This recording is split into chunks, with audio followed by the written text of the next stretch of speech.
This is the story of a rock named Bob. Of course, he wasn't always a rock. Like most rocks, Bob started out as magma, deep inside the earth. Well, actually, he wasn't that deep inside the earth. To tell the truth, Bob lived in the inside of the volcano Szivolocz in Russia. One day, Szivolocz erupted. Bob and all the other magma came pouring out. The lava, as it is now called, continued to flow, but it quickly cooled and hardened into the salt, a gray or black, fine-grained igneous rock. Bob sat there for a while, doing nothing, until one day it rained. The rain turned into hail, and before he knew it, he was getting hit by pieces of ice the size of golf balls.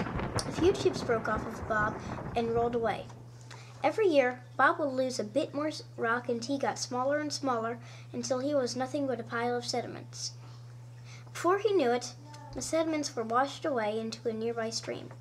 Bob was moved down the stream a short way and eventually stopped, joining other sediments, mostly sand.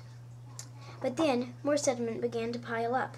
This continued as the temperature rose and everything became more tightly packed together until Bob transformed into sandstone, a tan to red, fine-grained sedimentary rock that can be either brittle or hard.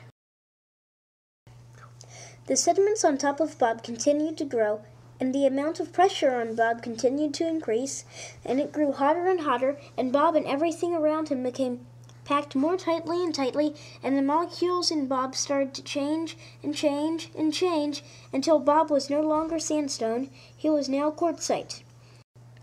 Quartzite is formed from sandstone when it experiences enormous amounts of heat and pressure that changes its appearance. Quartzite is a hard, pink to red colored, non-foliated, metamorphic rock that is very resistant to weathering. And speaking of weathering, this is exactly what was happening around Bob. Although he didn't know it, the rock above him was being eroded very quickly by rain and hail again. It was cutting away at the sandstone above Bob, but when it got to the layer of quartzite that Bob was in, Bob, being very resistant to weathering like I said before, only got a few little chips broken off of him. When the storms were over, Bob was a lot more exposed, so it wasn't long before a few Russian scientists walked by to study the remains of another Szivolocz eruption when one of them saw Bob. The man reached into his pocket and took out his cell phone, making a quick call. A few days later, a group of men armed with pickaxes and jackhammers came along. They hammered away at Bob until they got a chunk out. That chunk was later put on display in a museum exhibit called Different Kinds of Unusual Rocks. On Bob's display case, it said, "A piece of very unusual quartzite." Bob spent many years in that case as his exhibit went on tour.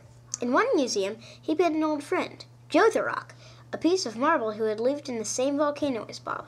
Joe had gotten blasted out of Szivolocz and into the Sea of Okhotsk near the Russian coast.